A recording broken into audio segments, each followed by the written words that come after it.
Welcome back to Bleav in Colts. I'm Lawrence Owen. Today, no Jerraud Powers. However, he does get a word in edgewise as he texts me for this very special interview that we had with Colts Director of College Scouting, Morocco Brown. Before we get started, I want you to know that our partners at BetOnline continue to be the number one source for all your betting needs and sports info. Find all the latest sports developments, including updated odds and NBA playoffs, fights, and even the next season's futures.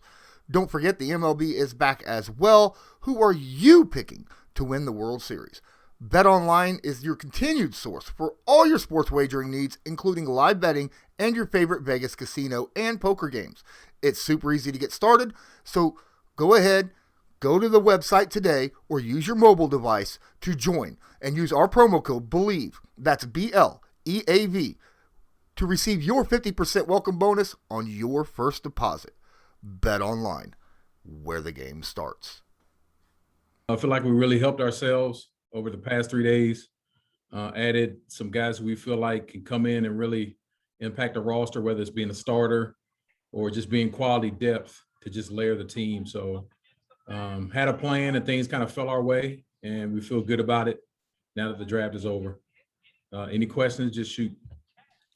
We'll get started here with Destin Adams. Hi, Morocco. Thanks for the time.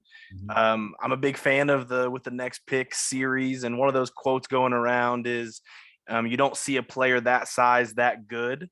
I was just curious if that player that was being talked about was selected today and if his name may have been Jelani Woods. Yes, totally. He's the epitome of that. And you will see once this guy hits the field just how much of a giant he is for his position. We already have Mo Ali Cox, but I dare to say he's probably even taller and wider and having a bigger strike zone. So you combine that with the unique skill set that he has, because he's also an athlete. Like, the guy can move, the guy can separate and contort his body and make plays down the field above the rim over defenders' head. So yeah, you're right. He's you don't see tight ends that big, and you don't see guys that big moving like that. Derek Larger. Hi, Morocco. Thank you for the time. So you guys selected Curtis Brooks out of Cincinnati here in day 3. Looking back at some of the numbers, he had some of the best win percentage rates of any of the interior defensive linemen in the whole class, whether that be pass rush or defending against the run. Were you guys surprised at all at the fact that he fell all the way down, given the fact that he won so many reps? In a sense, we were not, because the draft, like the meat on the bone in this draft, was starting in round 3. And so, with the COVID year and having the super seniors and super juniors, it kind of pushed everybody down. And so there was a lot of options and a lot of talent, and he was kind of staring us in the face. And to your point, to what you're saying, his skill set fits what we do. We launch in the gaps and get up the field. And this guy's a big, strong athlete that can do that. So, when you get in those lower rounds, when you get to that 5th, 6th, 7th round, you're looking for those traits. And he definitely had that ability that you speak of. Lawrence Owen. Hello, Morocco. Pleasure to meet you.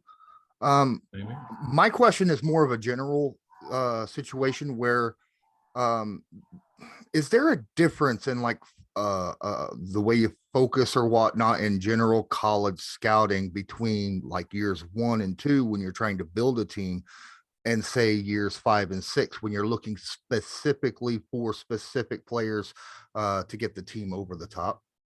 Yeah, good question, Lawrence. When you whenever you start out, you're just trying to lay the concrete and build a foundation.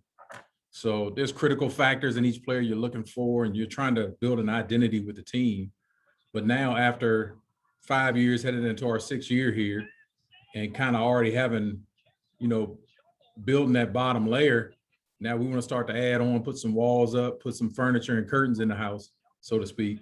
And I think you don't change your approach to the draft, but I do think you change your approach as to what helps the team, like what you're looking to add on in those top 3 rounds in particular, because those are the players that are going to really impact your roster. You're going to look for those first 3 round guys to come in and within the first 3 years start and really, give you a guy that is a starter you can win with. So it changes in that sense of the way we look at it, but not how we go about doing our job. We kind of stick to the same approach, try not to get cute. And as you go, one thing you do realize is, like, we're sitting in there talking, even with 8 picks, we're always looking at, okay, who does this guy beat out on the roster? And as you get better and better and stack the roster, you see that it's not easy for all those guys to make your team. And that's what you want. You want that culture of competition. And that's what we feel like we've created. Thank you for watching Jerraud Powers and I here on Bleav in Colts, part of the Bleav Podcast Network. Don't forget to smash that like button, hit subscribe if you're not subscribed, and tag that notification bell so that you're notified next time we upload a video or go live.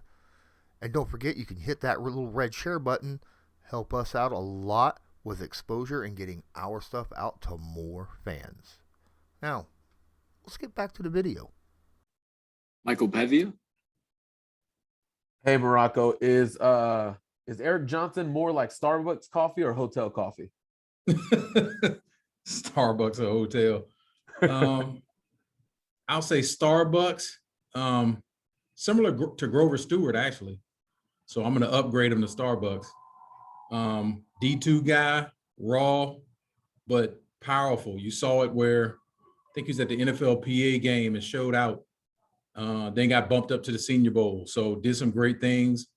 And I mean, a large man, 6'4", 300 plus pounds, and the guy's an athlete, ran under 4'8". So yeah, there's to the Starbucks comment, there is a punch in there. And when you draft those guys with those traits and you see that it's in their body to do it, and it's just hard to find big people who can move in general. Like, you don't typically find guys like that with that skill set. So yeah, there's a lot of unique in his body. We just need to be able to get it out. Go a few more here. Patrick. Yeah, Mr. Brown, appreciate your time. When you guys decided to trade back that 42nd pick, was it more of a decision because the guy wasn't there that you guys were targeting, or was the decision more based on getting more draft capital? The decision was really based on, we had a cluster of players and a handful of players that we liked, and several of them were there. And so in that case, you feel good about getting one of the 5 or 6 guys that you targeted. And in our case, fortune fell our way, and we wound up, getting several of those guys from that trade back. So I think that was a strategy from the beginning, as far as the sweet spot of this draft being in the middle rounds. It wasn't a top heavy draft this year, but you could get a lot of substance if you kick back and just stuck to your board. And that's what our board told us. That's how it was lined up. And there was a lot of value, a lot of quality players. I'd say even from the bottom of that 2nd round all the way down to the bottom of the 4th. It was just a lot of options. And that's what we look for when we go in. Destin Adams. Is there a pick in this class that comes close to your excitement for the Dio pick last season? Yeah, well, this year's guy that has such a high ceiling. We grade from floor to ceiling. The floor is the talent, the ceiling's your character. I think a guy who has a high floor, well, his floor may appear low, but it's already high. And then the ceiling is just, through the clouds, is Nick Cross. Young guy, only 20 years old, but you rarely find guys who are 6'1", 215 pounds, run a 4.35, don't miss but 3 or 4 tackles during the course of the year. And then the guy's a 1.5-year starter with 6 interceptions. So he's a unique talent you don't see every day. You don't see people in that body type and that body size running like that. And then he is multiple in how he plays the game. He can play up in the box. He's big enough to take on, and he's not gonna get knocked around and worn out. And then he can play, back in the hole, play center field and go run things down. So we liked his versatility, but we liked that there was some juice in the body that you don't always see at a safety at that size.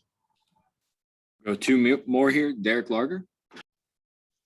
Yeah, so I think the common trend that all of us and many of the fans who are seeing the picks are seeing that most of these guys are very athletic. We're seeing the athletic scores come out, and all of these guys rank really, really high. And that seemed to have been the common trend with all of these picks. Was that an emphasis for you guys on how you wanted to approach this draft process, or was that just something that just happened with the guys that you were picking? Yeah, well, we always say the guy doesn't have to be a dominant player, but he has to have a dominant trait. So we're always going to look for certain traits. There's certain criteria, there's certain skill sets that we're looking for, positional value. So we're always going to look into, what does he do? What does his game lean on when, the rubber meets the road? And so that's just how we scout. Like I said, each position is different, but there's you have to have something to play on this level that's very unique. And it may not always be speed and size. It could be instincts. It could be, something else. It could be hands to be able to catch the ball but yes, we always look for that. I don't think that varies just because of this draft or any draft. But I think there's a point where obviously you're looking for those dominant traits to line up with the production. It's not all traits and no production. You have to, show that you can go in there and play a role for us and come in here and we'll be able to utilize your skill set. But there's a point where you say, if all things are even, I'm taking the trait. And I think that's our philosophy. That's how Chris Ballard has always been. That's how he grew up in the game and learned, football. And I think it works in our league. We'll last one here, Lawrence Owen. Hello. I just got sent this text by Jerraud Powers, so I absolutely had to ask it. He wants to know what's the thought process that goes into looking and scouting college players so that they fit the Colts culture and scheme? Yeah, well, without spilling any secrets or anything, there's a subset of things we look for from a personal football character standpoint. And we actually pour a lot of resources into that internally so that when we, cast a wide net and then shrink the net and bring it in February and start to meet, we scrutinize that stuff heavily. So it's not just who you are on the field, it's who you are, the man behind the player. And we spend so much time, whether it's at the Senior Bowl, the All-Star games, we want to know who's the person behind the player. So that's a major part of it. And then when we go out, we're looking for guys who fit what we do. And we always say, what's the vision for the player? How does he fit? And in what role, how will we utilize him? And then who does he beat out on the roster? So you want to get that specific so you don't just pick a guy and he comes in and you don't really have a place for him. And he may be a good player. He just may not fit the scheme that you have set. So I think both of those things go hand in hand. And it's important to not only assess the player, but assess the player utilization, and then to assess him as a person too, just as an Indianapolis Colt. How's he going to integrate into our culture and our community? Awesome. Thanks, Morocco. We appreciate your time. Oh, appreciate it, man. Thank you very much for joining us. Thank you. Thank you, sir. All right. Thank you so much. And that's going to do it for today's quick little short that we had with Morocco Brown. I want to thank the Colts organization for setting this up. All the other bloggers and YouTubers and things of that nature that cover the Indianapolis Colts that came and do this as well. And, of course, Morocco Brown.